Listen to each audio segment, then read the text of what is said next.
Welcome to Tech Talk, y'all.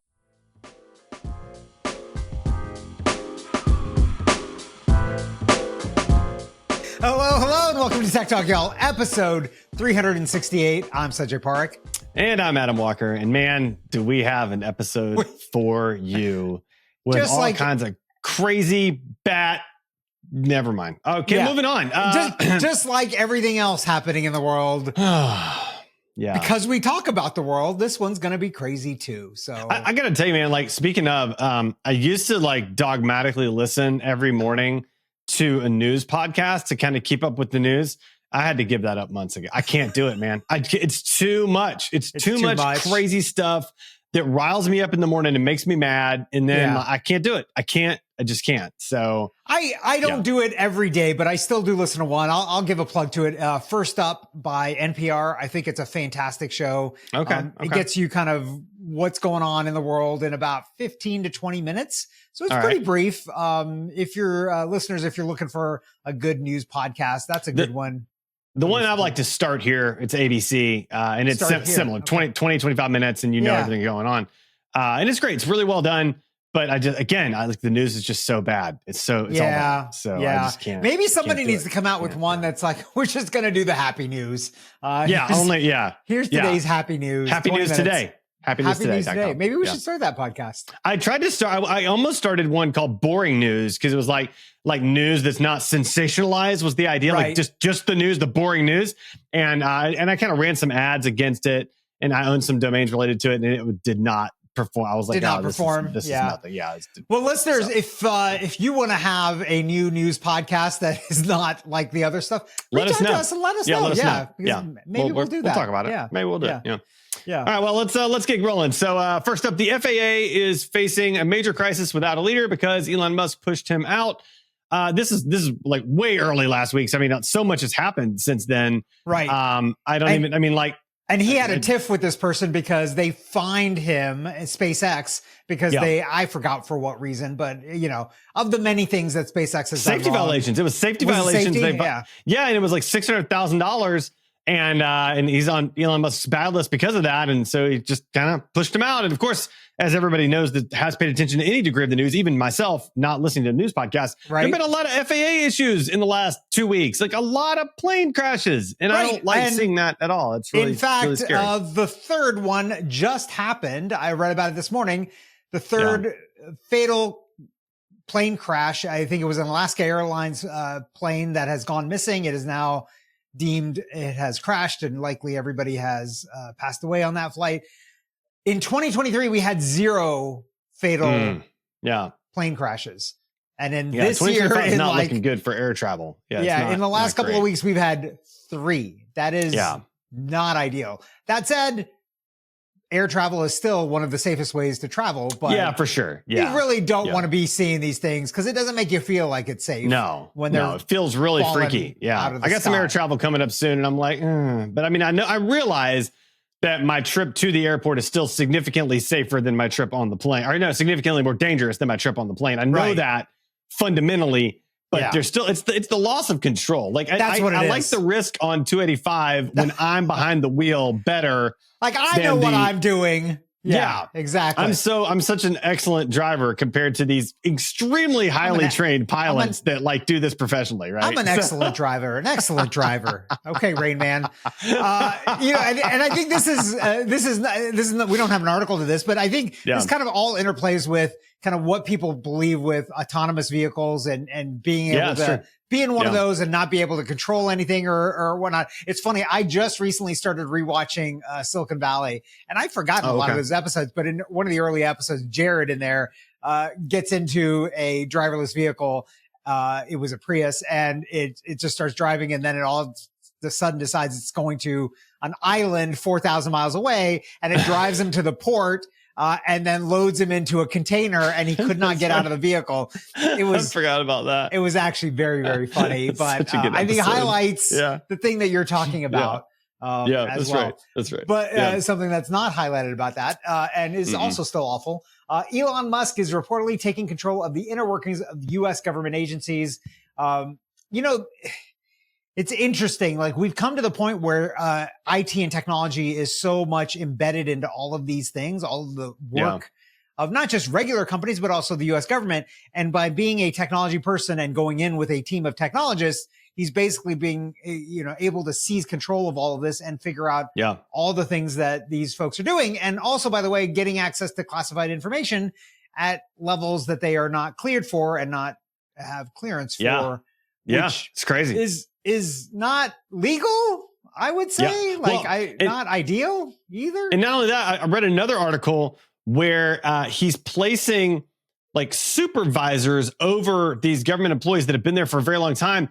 But these supervisors are like young 20s, like that were 2 years ago, one of them was like 2 years ago, an intern at SpaceX that's now a supervisor at this government agency. And apparently his online persona, like, his username on online platforms is Big Balls. So you walk in, that was a Daily Show. So you walk in and your new supervisor's nickname is Big Balls, and he's a young 20-something tech bro. I mean, what is happening here? I strongly believe like age has no indication in terms of ability. Agreed. Yeah. But in some of these organizations where they are doing very specialized work, that really takes a long, like that whole idea of 10,000 hours to really be an expert in something. Yes. Like some of these things are probably not even 10,000 hours. They're like 30,000 hours, to really be a specialty, folks in this. And also like, I would say that I think there's a degree of people management that does tend to be easier for slightly older people, like the experience that you have with people. Like I would have been a terrible manager at 23, like 24, like a terrible manager. Right. And so so while I think some can certainly do it for sure, there's no doubt about that. I think, in general, I think it's harder for that demographic to do it than it is for others. So, it's wild. It's just the whole thing's wild. So, what's this next one? You tag this. Yeah. It's the speaking of things that are, what is this about? Yeah.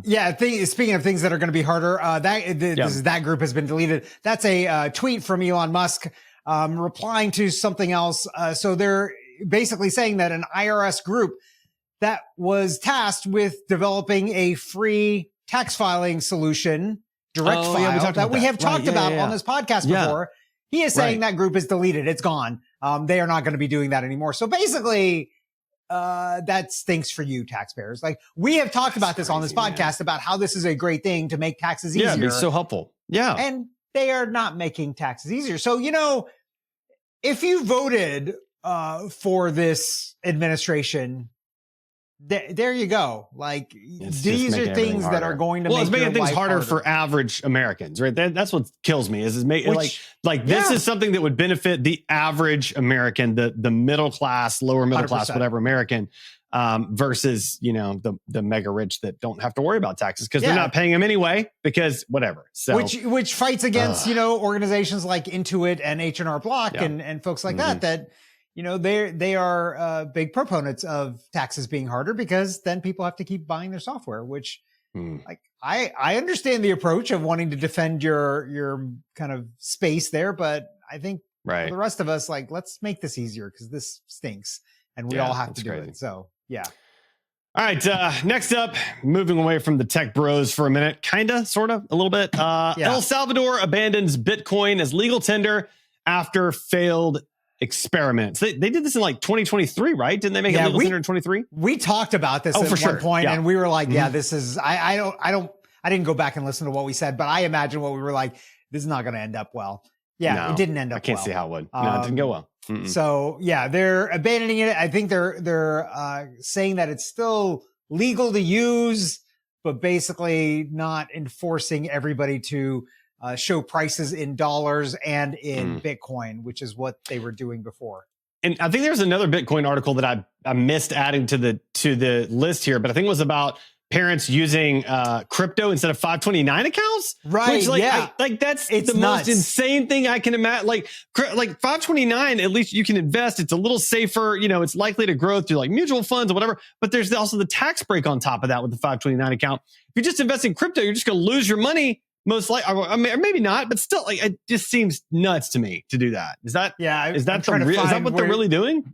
The article is not coming up for me. But basically the idea, I tagged it. I don't know why it's not coming up, but basically, yes.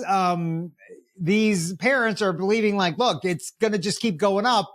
And it would be negative for my kid to not invest in the thing that's going to explode over time, because I want to give them $1 million to go to college with. And so I'm investing instead of a 529 into crypto. I'm all for like taking an extra $500 you've got and like throwing that into some crypto. And like, if it explodes, awesome. That's good on you. But like taking the dollars that should go into a 529 account and putting those into crypto seems just dangerous and reckless to me. So I mean, it's like saying like, I'm going to go buy some NFTs with my kid's college fund right now. Like that's from 2 years. Like how many NFTs are selling right now? Like that's when's the last time we said the word NFT? Like that's not even like, how many episodes has it been since we've even said NFT? It's been a hot minute, you know? Yeah. So like, I don't see it, you know, it's a bad idea. And truth be told, like, look, I've been investing in the stock market for a long time. I am a very much buy and holder. Like I buy good stocks and I hold them. I've got stocks that I've held for like 20 years. And there are some stocks that you can get over like a 10,000% return. So that's 100x. If you hold them long enough. Yeah, that's right. I mean, like, you know, you're $500, 100x, that's a lot of money at the end of the day. I take a different approach than you, though. I'm a long-term holder too, but I buy bad stocks and hold them just hoping that one day they might actually, like, for example, like I bought Peloton during the like Peloton it was on the rise and it is much lower now. So I did that. See, I think I also bought Figs. Figs is like nursing apparel. And my wife was like, this is the best nursing apparel. And I bought it and it went, I mean, I'm holding, but man, I make some bad buys. You do the buy high, sell low thing, right? Like well, I do the buy high and then it drops and I just see my money dwindle and just hope and cross my fingers that one day it will come back. That's really what I do. Yeah. So you're stuck in the sunk cost fallacy thing. Yeah. It's the buy and hope method is what I call it. I just stop buying hope. But don't get me wrong. Like I've got plenty of those too. But eventually I give up on them and I'm like, okay, sell, take the loss. You just cut them loose, take the loss. Take the tax break. Somebody that should take the loss, but apparently is not believing that they should. Senator Hawley proposes jail time for people who download DeepSeek. This is the problem when you have people that are politicians that don't understand technology or anything. Right. So he's proposing anybody that gets a Chinese AI model or supplies a AI model to the Chinese should go to jail for up to 3 years. And I think it was $500,000 fine. It was a lot. Fine. It was a lot of money. Yeah. That's dumb. So basically, what are you going to do with open source models? Like if somebody from China downloads it, like everybody that worked on that open source model now is going to jail? It's insane. I mean, even the enforcement side of it's like, oh, my kid accidentally downloaded an app on my phone. Sorry, I'm going to jail now. See you later. Going to jail. What in the world? Like, this is the dumb. I mean, who works for these people? Like, that's what I want to know. Like, do they not have some kind of technically proficient intern or something that can look at this and go, this is the dumbest thing I've ever seen? Clearly not. Clearly not. On the plus side, I'm like playing this out. On the plus side, you know what this could do?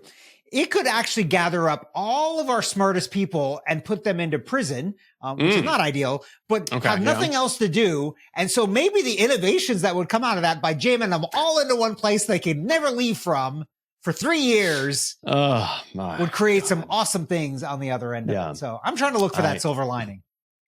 Speaking of creating awesome things, Google lifts a ban on using its AI for weapons and surveillance, because nothing says, trust me, like all the tech bros showing up at the presidential inauguration and then making all of the commitments and bans that they've made over many years to be peaceful and all that stuff, like just making them go away. Like that says we should let's just unite behind Google. So, I mean, I think in one fell swoop, Google has just really admitted, like, look, that don't be evil thing. Yeah, we were just kidding about that. Yeah, we're past that. We've outgrown it. We've outgrown the don't be evil. Once you're at a certain level, you got to be a little evil. Like I think that's the argument. Like at a certain level, I don't know what the threshold is. Like how many billions of dollars you have to control, but there's a certain billions of dollars threshold where I think it's like yin yang or something. You have to have a little bit of evil mixed in with the good. Like that's because otherwise you don't recognize the good. So like you can't understand it that it's good if you don't have something to compare it to. I feel like Kierkegaard would like roll over in his grave hearing me talk about stupid crap. Like I think they need to they need to update their motto and be don't be super evil. I like that. Yeah. And then once they get to that level, then they're like, well, don't be ultra evil. Or like maybe it's like only a little evil. Like that, maybe that's okay. It's like, be only a little dog poop in your cake is fine. A lot of dog poop in your cake is terrible. Like you can't eat around it. I'm not sure where that analogy came from. That's terrible. I don't know. I've never heard. I don't even know, man. I'm so befuddled. Why would you even put it in the oven if it has? Why would you do it? I don't even know. Like at that point, you're just like, no, this is ruined. And how did the dog even get up there to in the batter? I'm just throwing up words right now, for no reason. Clearly. So anyway, somebody else is throwing things at other things. Drones are now launching drones to attack other drones in Ukraine. Yes. Like that. This. All right. So here's the scenario, right?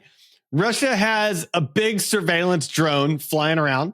So Ukraine launches what it calls a mothership drone, which is a large drone that then carries small first person flyer drones. And it carries those drones up and then deploys those drones, then fly at the surveillance drone and explode to blow up the surveillance drone. It's like, I feel like I've seen this. This is how it works. I feel like I've seen this in like anime, like the big ships that then unload all of the fighters that then fly out, right? Like this is, this is where I've seen this. This was in the cartoon Robotech back in the 80s. It's probably before your time. Did you ever watch Robotech? No, I never watched Robotech. No. So basically they had these ships and they were basically,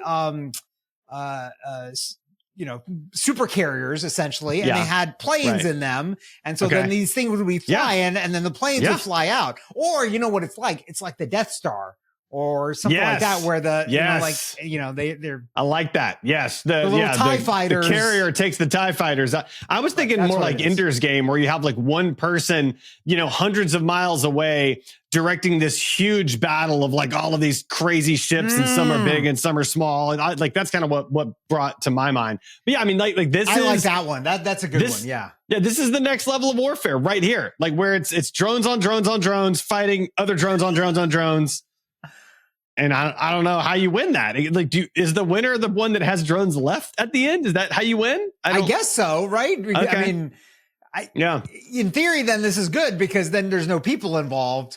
And then you don't have people getting injured. You don't have PTSD. You don't have any of that kind of stuff. You just have machines and be like, but I think you might have people involved for the first person drones, like, cause they're the ones actually flying the ones that then go explode. So the pilots, you got like pilots sitting hundreds of miles away flying them, but they're not like actually in physical danger, right? Yeah. I wonder when we're then going to realize, like, why don't we just get a deck of cards and play the game war, and then like whoever wins at that is just the winner, and then we can just not spend all the money on this stuff. I love that because then it's just kind of really randomized, like it can go either way. Like, high card wins, it's fine. Yeah, two people have a disagreement, you just get a deck of cards out, you play war, and whoever wins, like, you're the winner, and then you decide what the rules are after that. There you go. Time for the Weird and Wacky segment. Abominable snowman. He's not an axe murderer. One of the TAs turned out to be a bot. All right, it's my turn to yours. I don't even know anymore. It's your turn, but you're laughing so much about playing war. I'm dying. All right. First up, we got some good Weird and Wacky for you, by the way. First up in Weird and Wacky, DEA officer who 3D printed cocaine gets 17 years in prison. So there's a little bit more so this DEA officer basically pulled a Breaking Bad. He said he got a cancer diagnosis, and so he went from getting the drugs off the street to then stealing the drugs from inside of lockup to then putting the drugs back on the street. And in doing that, he 3D printed a fake block of cocaine, which he then sprinkled with cocaine to make it look more authentic, and then took the block of cocaine and sold it.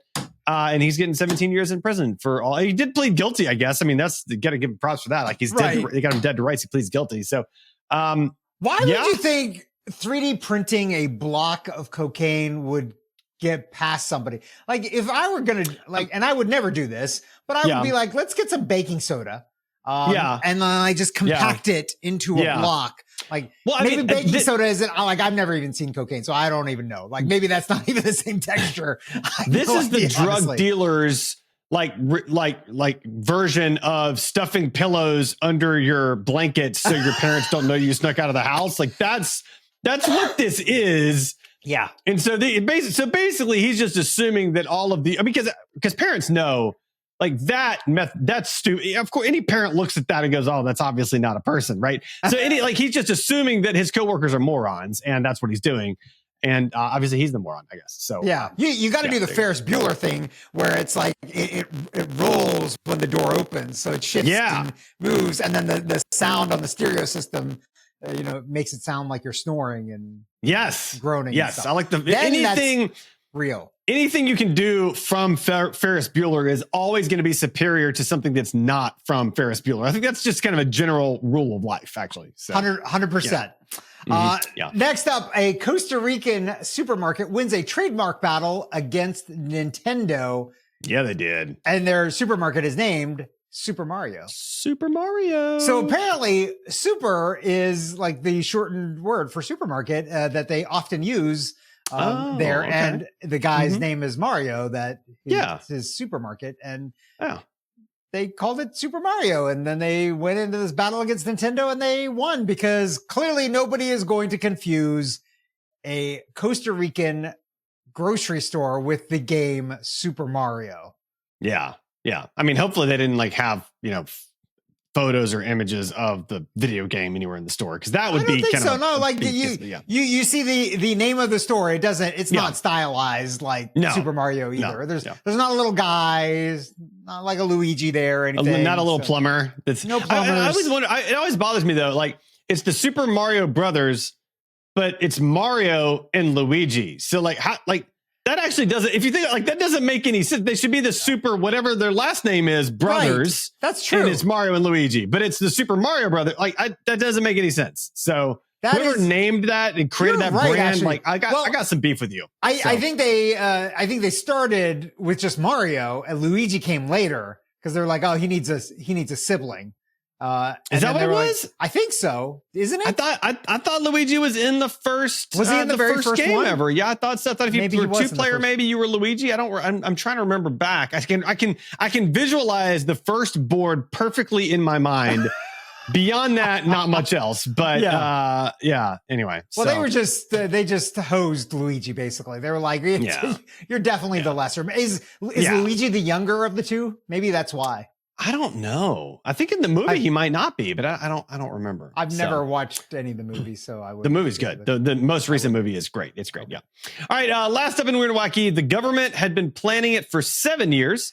Beavers built the dam in 2 days and saved them $1 million. This was not the U.S. government, though it certainly could have been.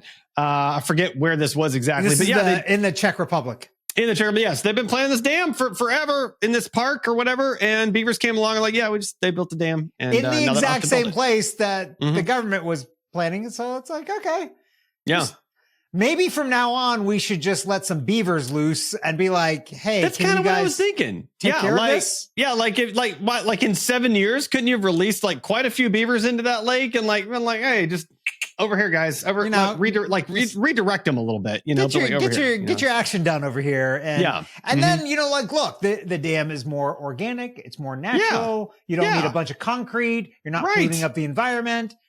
It's a win all around. I think so. Right? Come on. Mm-hmm. Yeah, love it. Tech wreck. Time to get your tech wreck. Tech wreck. Chicky. Tech wreck. Time to get your tech wreck. All right, Sanjay, it's Tech Wreck time. What do you have for us this week? So I've got a Tech Wreck for something that I don't actually have yet and haven't actually used yet, but I'm super excited about. And it is a voice assistant, the Home Assistant voice preview edition. So I've talked about Home Assistant before. This is the platform that I use in my house for home automation. It connects to all the things. It does great stuff. Everything is local to the house. So they have just now released this voice assistant that pairs with that device. It costs $59. It's in a preview edition, so it's an early version. There's probably going to be some refinements. There'll be a final version that actually goes out for everyone. But you can select one of two ways for this thing to work. One, you can use the cloud and have all the processing for the voice stuff done in the cloud. Or the more important way, and the way I'm going to be using is doing it all locally inside of your house. So all of your voice commands are processed locally. They're acted on locally. You don't have to worry about any of your data leaking out to the internet and being attacked by anybody else. And so I know you have been a voice assistant person for a long time, but you're using one of those crazy cloud things, and that's not my jam. So I'm doing this thing, and we'll see how it goes. Like I'm looking forward to being able to tell it like, hey, turn on the lights, turn off the lights, set a timer, whatever, like doing the things that everybody else in the world has been doing up until now that we have. See, I'm okay with my data getting leaked, because what it will show is that Adam has absolutely no idea how many cups 8 ounces is. And he asks over and over and over and over and over again. So like, that's, I'll admit that publicly. Like I'm not good. I was going to mention that to you because I've hacked into your voice thing and I've been watching how many times you ask about, and I'm like, dude, how can you not remember? Yeah. How many times do you have to, like, it's the same conversion every time. It doesn't change, man. What are you doing?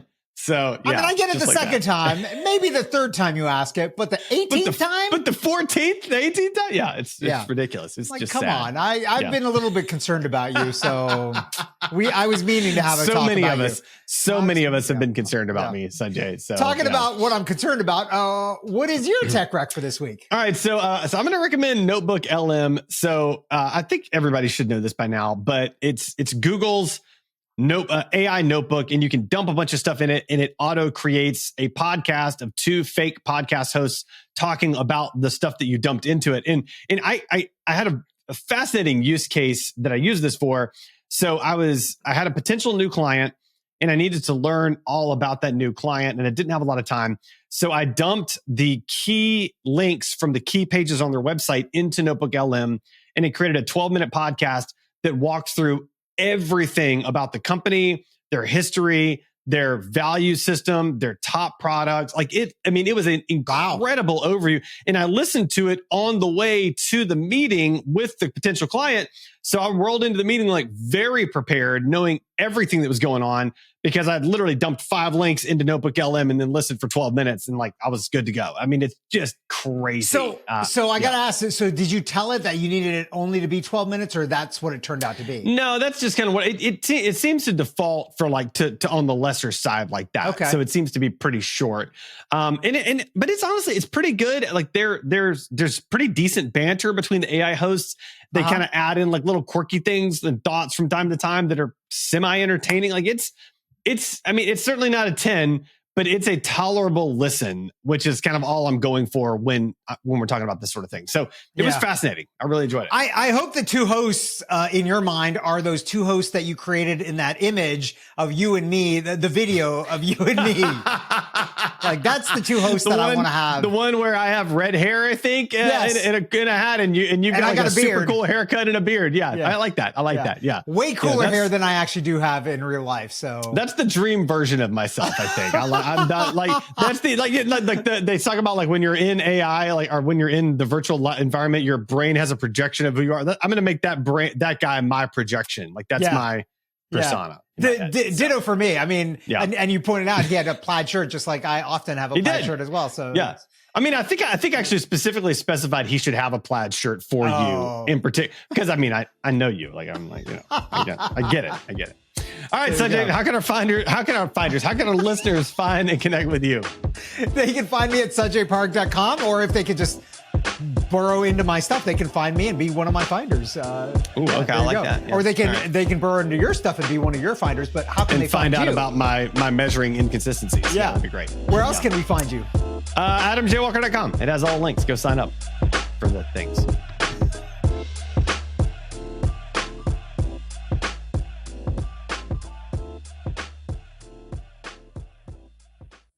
Later.